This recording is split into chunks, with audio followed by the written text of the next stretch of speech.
Welcome to r/Petty and ProRevenge. In today's stories, girlfriend cheats with close friend and pays for it. A girlfriend gets cheated on and deals out some epic revenge. And a principal who tries to make the whole high school work as a reward.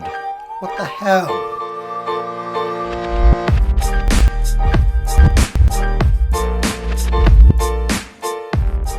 Hey guys, I hope you're well. If you enjoy Reddit stories, don't forget to click that subscribe as you love the rest of our content.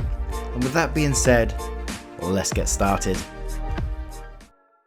The first story is from, I'm really sorry I'm going to butcher this name, Cielcian. Found my girlfriend was cheating on me with a close friend, so I had him arrested and ghosted her. So I'm a long time Redditor and decided to tell you all a story that has only just come to its final conclusion. I've created a secondary Reddit account specifically for this, as I want to protect those who are not a part of the Reddit community and change the names of all involved.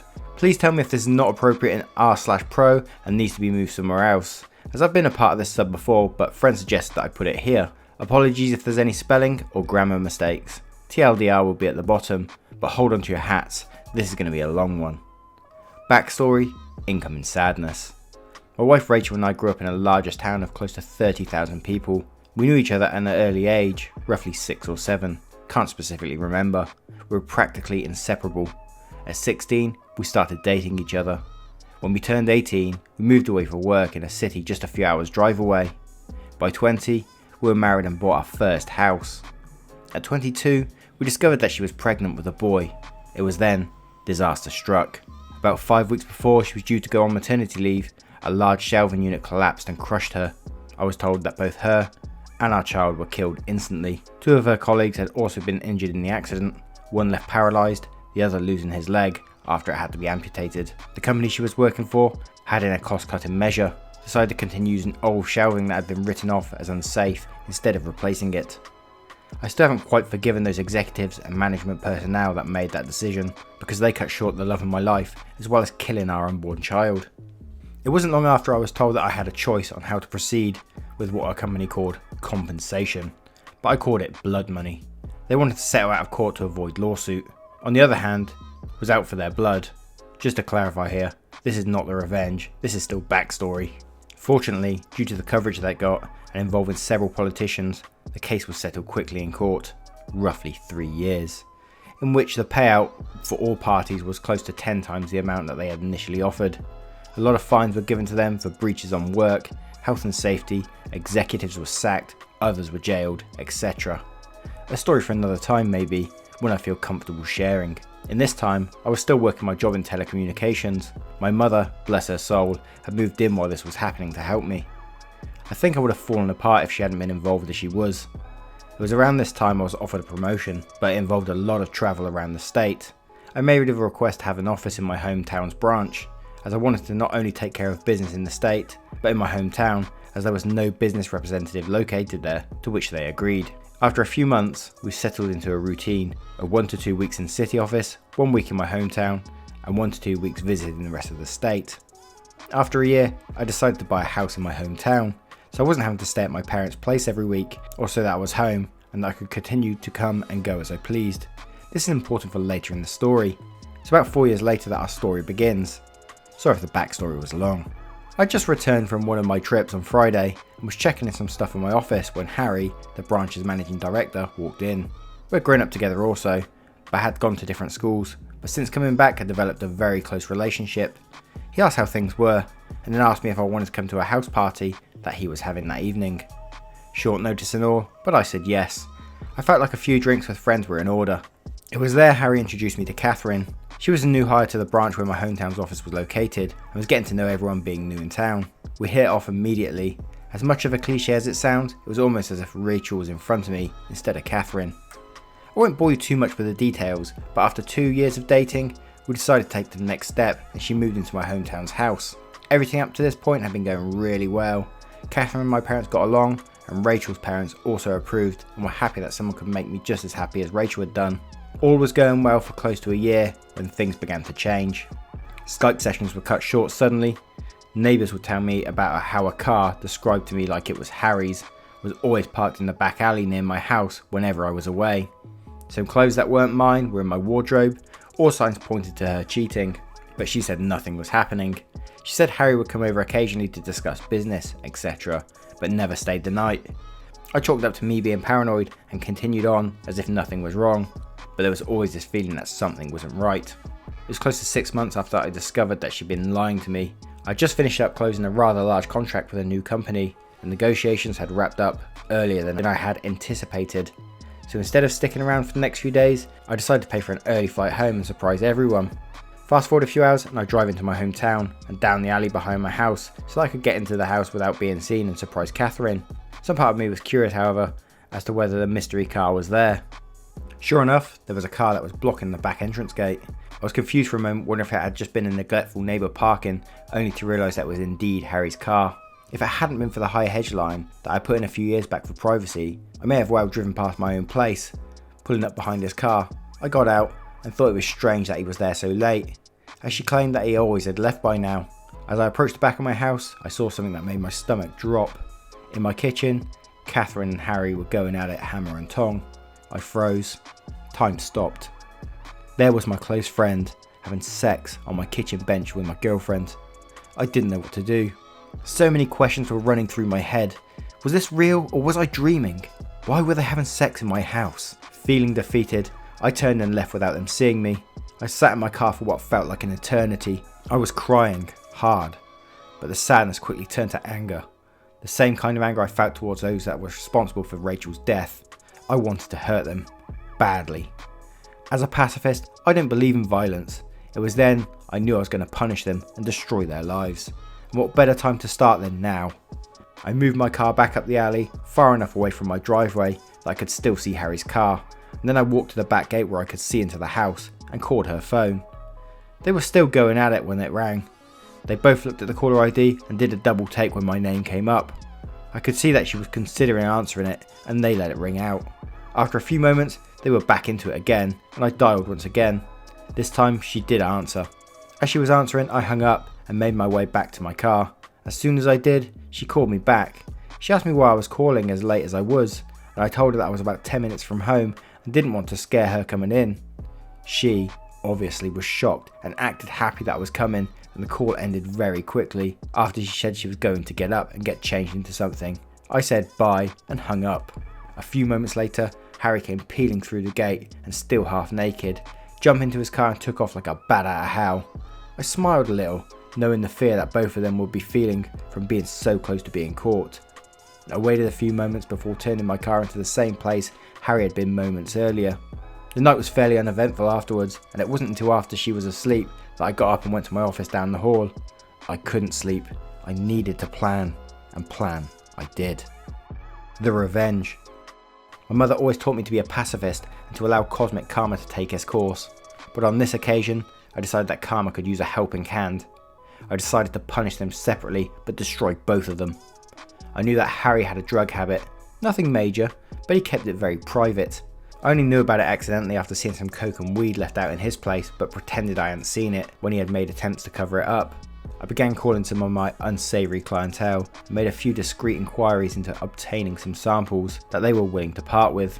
A few days later, I had a decent enough stash for my plan to work. About a month later, I had friends, including Harry, around for a barbecue night. After making sure that I had sufficiently liquored up Harry, I told him to stay the night and sleep it off. In the early hours of that morning, I took the drugs and an assortment of my personal belongings and placed them at various places around his car, with the biggest stash in his tyre well, confident he wouldn't find them over the few months as the rest of my plan took effect. I locked the car up and went inside to sleep. I also placed some more drugs and personal items in his house after driving him home, because he was still too drunk to drive. A few days later, I staged a break-in by smashing the back pane of my back door into my kitchen and leaving it open before heading back to the city for a flight. I had several messages the moment I landed, one from my clearly panicked mum who'd found the back door smashed open and called the police, one from Catherine in tears, and one from the local police asking me to call. After returning all calls, I informed the police that I was away on business and that I would be back the following week to talk with them. While away, I got Catherine to stay with my parents until I got back, and asked my dad to organise one of the local security companies to install cameras and an alarm system after getting the go-ahead from the police as to not ruin the scene of the crime. After getting home, I did the usual, My god, I can't believe this happened, and why would anyone do this routine? After doing a thorough check of everywhere, finding that the items I had taken were missing, and filing the police report, I had the security company's rep talk to Catherine and I through how the cameras and the alarm system worked. Then came the question I've been waiting for, the question of what happens if we're doing some business and don't want it recorded. She acted a bit shy asking this question, but I knew exactly the reason she was asking. He assured us this was a question he got asked a lot, and we were shown on the home computer if we wanted to be doing things without being recorded, how to stop the recording for certain cameras so that we could protect her modesty. As I was walking him out, I asked him if the cameras were turned off, could a notification be sent out, just as a security precaution. He came back in and helped me through how to set up email notifications and left shortly after. Fantastic. All I had to do was wait. At this stage, I approached r/legal advice for some help in relation to couples law in my country. I need to make sure that my upcoming plan could legally be done and I would not be forced to pay out any money or equity to Catherine, as I didn't know if we were classified as de facto couple or not. Being the sole benefactor of Rachel's estate, I didn't want to be left with any nasty surprises where Catherine could take any of the estate away from me. Shout out to those guys and gals, as they helped me get in contact with a great lawyer who assured me, due to the fact that although we'd been dating for close to 4 years, we had not been living together long enough to be classified as de facto, and because I was paying all the utilities on my property that she was living in and didn't pay rent, showed that she had no legal standing to make financial claim against me. Just to be sure though, he drew up what I felt was a pretty ironclad document, just in case there was any legal trouble. The following week, my work had approached me and offered me a promotion to move back to the city and run the team that I was a part of, meaning that I wouldn't need to travel as often and be in one location due to the success of being located in my hometown, that they were considering having 3 to 5 representatives spend 1 to 2 weeks in the larger surrounding towns, including my hometown, as part of my team. I said yes and began the process of beginning my transfer, which would take about 6 weeks. Perfect. More than enough time to gather all my evidence. Upon getting back to my hometown the following week, I began to start in motion the rest of my plan. I asked Harry to approve 1 week's worth of vacation for Catherine for 2 weeks' time. I want to send her and a friend or two on a retreat before I made the biggest decision of my life for a second time. He jumped up and gave me a huge hug, congratulating me on being prepared to take the leap again. I hugged him back tight, but not the way I think he imagined it at the time. He agreed and blocked out that week for me. I asked him not to say anything to anyone, as I wanted to make it as big a surprise as I could. I knew that it would spread like wildfire around the offices regardless, but that was my plan. That night, I told Catherine that I booked her and 2 friends to go to a tropical spa resort, all expenses paid for a week, no questions asked. Pick 2 friends and come back to the biggest surprise of her life. She screamed like a kid who had just been told that all the candy in the shop was hers to have. I then told her that the following week I was going to spend it in the city, preparing for a large client who was one of my biggest accounts. I needed some people in my team to help before flying out the following week, and I wouldn't be home until Monday that she was leaving, so I wouldn't be able to see her, which seemed to disappoint her, but I told her that it would be worth it when she returned. What I failed to tell her was that I decided to take 2 weeks vacation on the other side of the country, mentally preparing myself for the shitstorm that was about to erupt the moment she stepped foot on the plane, as well as enjoying my first stage of freedom. On Sunday 2 weeks later, I flew back and began driving home. Once getting there, I'd done a quick pass by my house, and sure enough, Harry's car was there. Like the first night I had caught them, I parked a little ways back and checked the cameras, asleep in my bed. No surprise honestly, as I recorded them constantly do this over the 2 weeks I had been away. I then made my first call to the police, blocking my caller ID. I told them that I was one of my neighbours and saw someone hanging around in their car in the alley behind my house and occasionally passing something through the windows to passing cars, while also looking into my yard. I was concerned that they were dealing drugs or going to break into someone's property. I gave them his license plate and description. They said that they would have someone in there in a few minutes, so I thanked them and hung up. I then called Catherine and told her that I was about 10 minutes away from home and that I knew she was flying out tomorrow, but desperately wanted to surprise her. Looking back at the footage now, I laugh at the commotion that I'm surprised I didn't hear. In a few short seconds, Harry was half dressed and flying out the back door to his car. At that point, I couldn't have asked for a more perfect scene. As Harry was peeling away, one of the police cars rounded the corner behind me, saw Harry driving away fast and gave chase. After pulling in, greeting the excited Catherine and doing all the couple's things, she fell asleep again. I, on the other hand, couldn't sleep a wink. The next day, her and her friend bundled into a car. After they drove away, I had to wait a few hours, but I began to execute my plan. I called my friend who was a removalist and apologised for the late notice but needed my place packed and moved on Friday. After agreeing on a time, I told him that he would need to take certain boxes to a storage facility, which he said wasn't an issue. Then I began packing Catherine's belongings. Later that day, I got a call from the police for me to come and identify some property that they had apprehended from a suspect that previous night that fit the description of property that I had reported stolen. I grinned to myself, happy that my plan for Harry had grown to fruition, and replied that I would be there shortly to collect it. Of course, when I got there, some of the items were still unaccounted for, due to the fact that they must have still been in his house and they hadn't searched there yet. By this stage, the town was buzzing with news. Events in my hometown don't stay secret for long. Harry was disgraced and promptly fired for his possession of drugs and stolen property, and our respective bosses on behalf of the company had extended a formal apology towards me during the week. That night I went to my parents' house and told both mine and Rachel's parents what had happened, omitting certain details, and that I was moving back to the city after being promoted, but Catherine wouldn't be a part of it. They were pretty upset initially that I hadn't let them know what was going on, but were happy that I was handling everything maturely and hadn't sunk to their level, though they didn't agree with ghosting Catherine. But after some drinks, laughs and tears, I went home. On Friday afternoon, after a busy week of organising cleaners for the following week, the real estate to put my house on the rental market and various other tasks at my hometown office, I packed some of my things into a car and drove to my parents' place and said goodbye before the drive. Before leaving, I went to Becky's house. Becky had been one of Rachel's closest friends growing up. She was the only person who knew what was happening, minus the details about Harry. Without her help, I wouldn't have been able to organise everything as quickly as I had. I gave Becky a large manila folder with my gathered evidence of her cheating, as well as a letter and a few other legal documents from my attorney, stating that she was ordered not to contact me and the details of how to access her belongings located at the storage unit I had rented out. After a quick goodbye, I left and drove back to the city. On Sunday, I woke up to several missed calls, voice messages and text messages. Turns out Catherine had come home early after being alerted to something being afoot in the town, only to find an empty house and a for rent sign out the front. Freaking out, she had gone to my parents, who closed the door on her the moment that they answered, forcing her to call everyone until she managed to somehow be contacted by Becky and told that she had a package for her. I was told that she didn't take well to that, as I fully well knew at that point from the numerous angry texts and voice messages from her accusing me of setting up Harry, of being deceitful, etc. I was worried that she might show up at my front door, but nothing ever happened. 5 weeks later, after leaving and being promoted, I'll write this out for you, dear reader.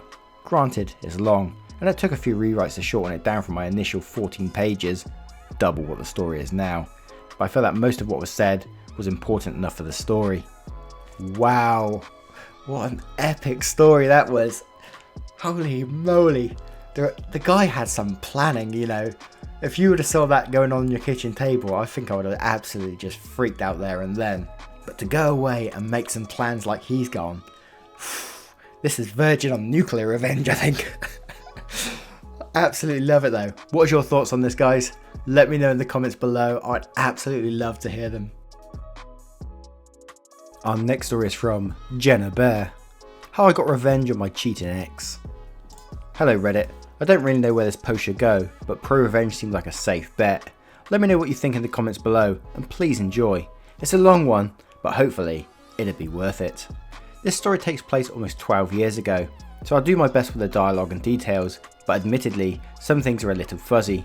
Most of my life I've had a problem with picking men that were not good for me. So much so that I even had a phrase for it: saving the world, one moron at a time. One of my more spectacularly bad choices was a guy by the name of Bob. Obviously not his real name. I met Bob when I was working one of my 2 jobs at the local mall. He worked somewhere else in the mall, so we hit it off, and soon enough we were in a relationship. Within a few months my lease was up and we ended up moving in together, which obviously in hindsight was a huge mistake, but I was dumb and lonely.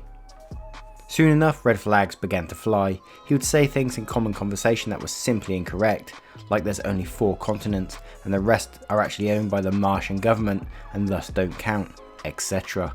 And when challenged, would circular talk until you could either agree with him or drop the subject. He would also make claims that seemed entirely unbelievable, such as when I asked where he had been staying prior to his mum's house, he'd say he camped in the woods. When I asked how he did that for months on end and without any gear, he simply gestured to himself and said, "This is all the gear I need." Ugh. The worst trait though by far was his epic laziness. I've never witnessed someone so lazy in my life. Bob was unemployed for over a third of our relationship and would simply sit in the apartment watching Netflix or playing some war game on his computer, aka my spare computer, typing away in the group chat.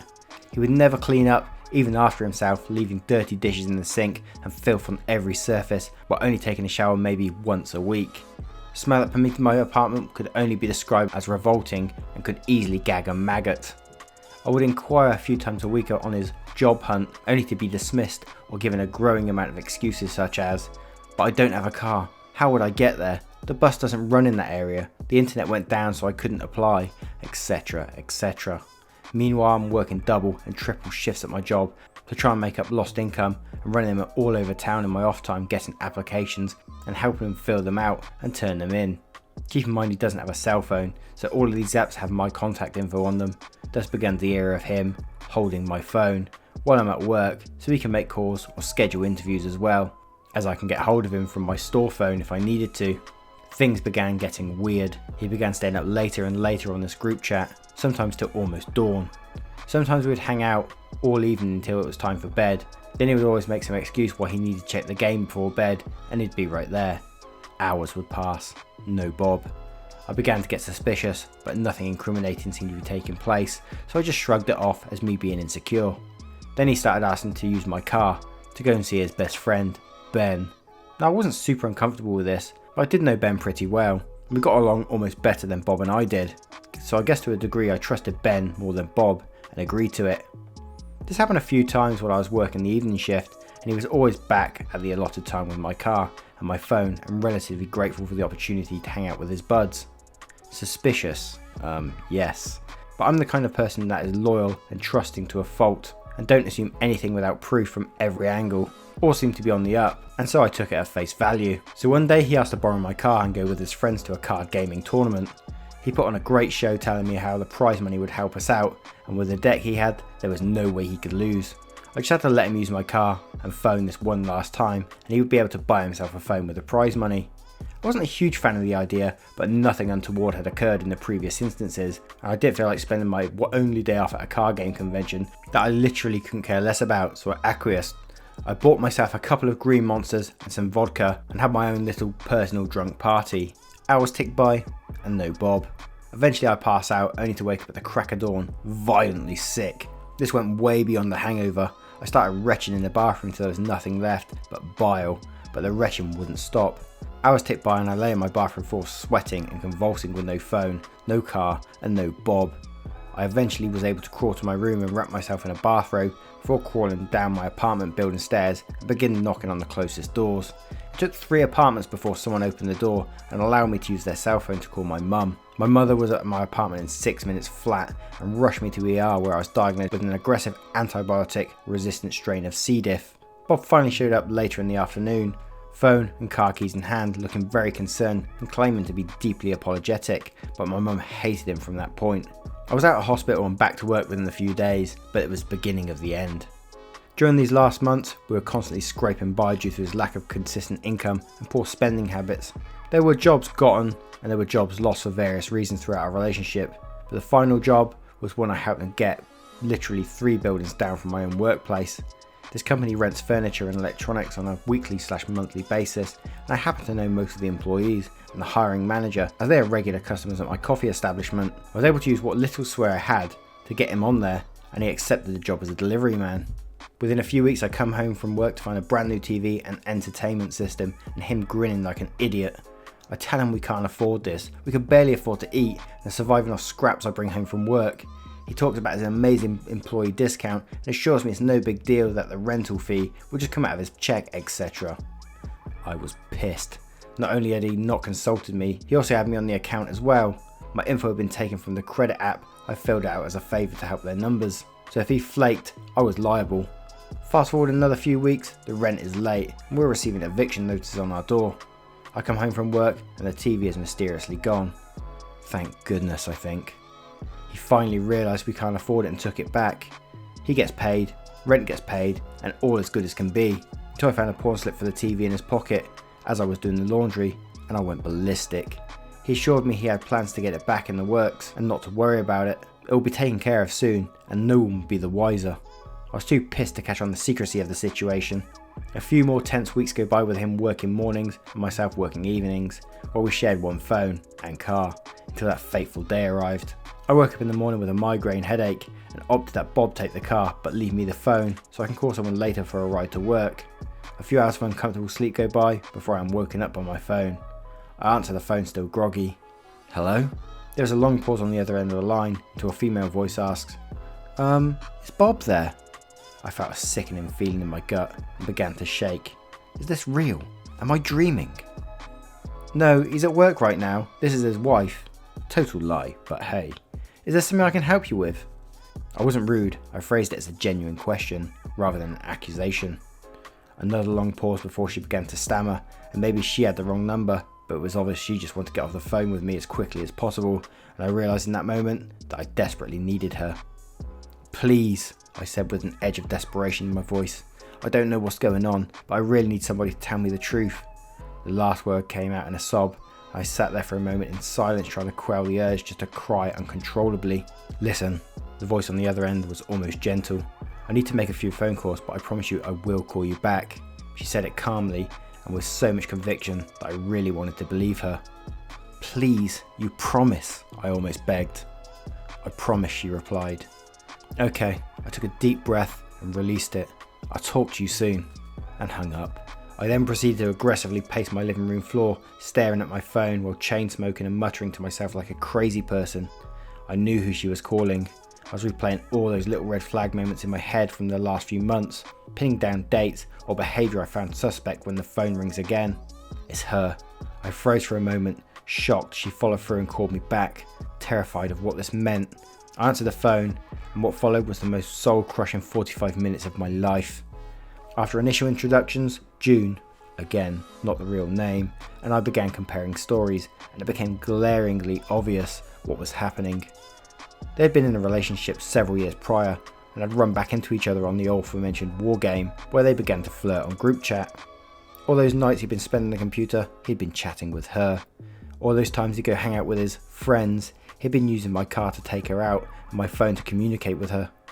The time I was sick and alone with no resources, you guessed it, he was with her. Oh, but it gets better. Do you have a little silver hummingbird necklace? She inquired. Yes, my mother gave it to me for my 27th birthday. Actually, I love it. Really, she said, because he gave me one for Mother's Day. Oh my god, I was yelled into the phone as I ran into my room and tore through my jewellery box. It wasn't in there, it was around her neck. From there we discovered not only had been given her my property as gifts, but he had her over to our apartment passing it off as his own. I didn't want to believe him capable of doing something so cruel and disrespectful when I've allowed him to sponge off me for the better part of 3 years. Unfortunately, as in confirmation, she began describing my apartment to a T, all the way down to my bed sheets. June said he even pulled my secret box from beneath my bed and offered to use my adult items on her. She said she found it weird and didn't partake, but I threw them away due to the sheer ick factor. Finally, she uttered the words I didn't know I wanted to hear. You know what we should do? We should bust him together. My mind immediately started racing. Indeed we should. I was a mix of fury, adrenaline and despair, so my thinking wasn't exactly straight and details began to get hazy here. We arranged to meet up at my work and find a way to lure Bob over there, but unfortunately she lived 40 minutes away, whereas I only live about 6 miles from our destination. So if I got there first, I'd need to stall him, assuming he wasn't out on a delivery. I called a trusted co-worker of mine at work sobbing and begging for a ride. To his everlasting credit, he got somebody to cover and left work to come get me and bring me to my car. When I got to Bob's workplace, I went inside to retrieve my keys. This isn't uncommon, as I know the car is mine, and was stopped halfway through the store by Bob's manager wanting to talk about the payment due on our account. I don't remember the exact dialogue, but I said something along the lines of, "Look, I don't know when you're going to get your payment." I looked utterly defeated and told him we could never afford the TV in the first place and how I had begged Bob to take it back, and now we don't have it anymore as Bob pawned it and I don't have the money to get it out, let alone pay him. I was full on blubbering at this point when he stopped me to clarify that his employee pawned a rental TV under contract. I confirmed that this is indeed true and presented him with a pawn ticket. He was mad. Apparently such acts are illegal and his terms for immediate termination, but assured me that if he could get the TV back to him, there would be no harm, no foul, and he would terminate my contract without any penalties. I thanked him for understanding and told him to let Bob know I'd be over at my workplace. My heart was pounding in my chest and blood is roaring in my ears. What was I going to say? What was he going to say? Would June make it here before he did? My heart sinks when I see Bob's hulking form making its way in my direction. I frantically scan the parking lot for June's car. She's not here yet and I'm out of time. He hits the door looking at her breath and guilty as hell. I just stare him stone face. I walk outside silently to light a cigarette, unsure of exactly what to say, and he follows me wordlessly outside. He starts with, "It's not what it seems, and it's just a terrible misunderstanding." And I just let him dig himself deeper into his hole of lies. I listen, I nod, I pretend to understand until a particular car pulls into view. June parks in the space directly next to where we were standing and gets out of the car. "Hey Bob, how you doing?" Bob has gone visibly pale. He hangs his head and sits down on the curb saying nothing to either of us. June and I greet each other and awkwardly shake hands before returning our attention to Bob. June begins berating him on his lies and deceit, unveiling all of our mutual info and subsequent conclusions, while I stood mostly in silence, agreeing at their appropriate times, but still mostly in shock. After 20 minutes of this, I finally mustered up the courage to take my stand. "We are done. I don't want to see you ever again. I'll pack up your things. Only 2 boxes worth, and your sister can contact me in a few days to pick them up. Now I want your key." I held up my hand and looked at him. "Not until I get my stuff out, then you get your key," he replied.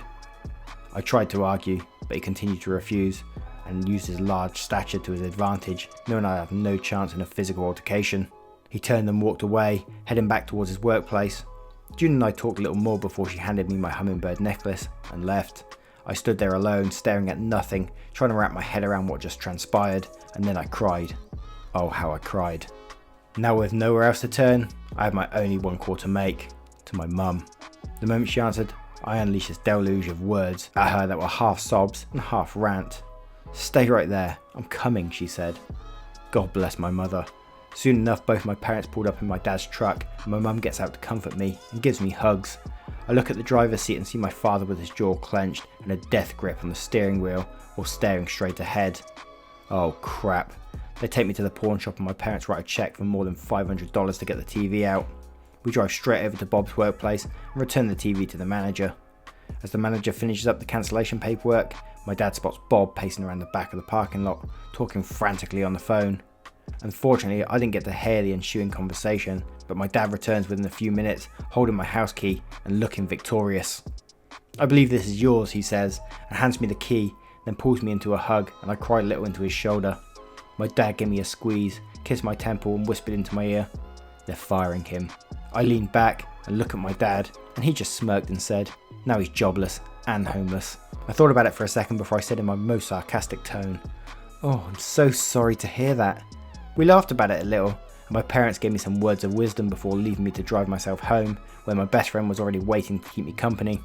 Bob and his sister showed up a few days later for his pitiful boxes of stuff. He tried to talk to me, to explain, but my best friend descended on him like a harpy if he muttered more than a few syllables in my direction, so he was shut down almost immediately. He left that night, and I've never heard from him since. I blocked him on social media, but there was really no need, as he made no effort to contact me on any level. That's Bob, ever lazy, ever deluded, and always an a-hole. So here I am many years later, happily married to my high school sweetheart, and the mother of 2 beautiful little boys, and grateful to have moved on when I did. The experience with Bob certainly took its toll. I lost a lot of weight due to lack of appetite, but had a myriad of trust issues moving forward. But the point is, I moved forward. I've grown leaps and bounds as a person since this experience, and I'm truly content with where my life is now. But every now and then, when I'm drifting off to sleep, I can't help but wonder, whatever happened to good old Bob? Is he out there somewhere, in the woods with a stick and his wits as his only gear, waiting for a Martian government to make its move? Ah well, a girl can dream. The thought of some feckless guy like him wandering around the woods with a stick just sounds hilarious. And I'm so glad your life is back on track now. It sounds amazing. Well done you. What do you think of this story? Do you think Bob got what he deserved? Or did he deserve more? Now we have a story from Helen Bauer. Principal tries to make whole high school work as a reward. This happened my graduating year. So I went to a small K-12 school, like 150 kids enrolled, but probably only 100 attending regularly. The attendance at the school wasn't great, so to try to get the numbers up, the school decided to give rewards to the kids who met a certain percentage of days attended. One year, the same month that first semester finals were, the principal decided that the reward would be a winter carnival for elementary students, and that the high school students would have to work it. Collectively, we all argued with the principal that working wasn't a reward, especially when it was taken away from time we could be spending studying for finals. He didn't care. So the graduating class decided that we're going to do our senior ditch day on the day of the carnival. The day after the carnival, we all came back to school, only for our principal to be pissed at us. Turns out the rest of the high school classes caught wind of what we were planning and did the same. Not a single student from the whole high school end showed up that day, and the teachers had to work the carnival instead. The principal couldn't punish the whole high school, so he couldn't do a thing about it. Don't mess with those studying for finals. That's totally right though, I mean, working isn't a reward, you know? That's ridiculous. Have any of you guys ever got revenge in your high schools or at schools in general? Let me know in the comments below, guys. If you've enjoyed this content, see more of our videos right here. I hope you enjoyed, guys. Take care. Goodbye.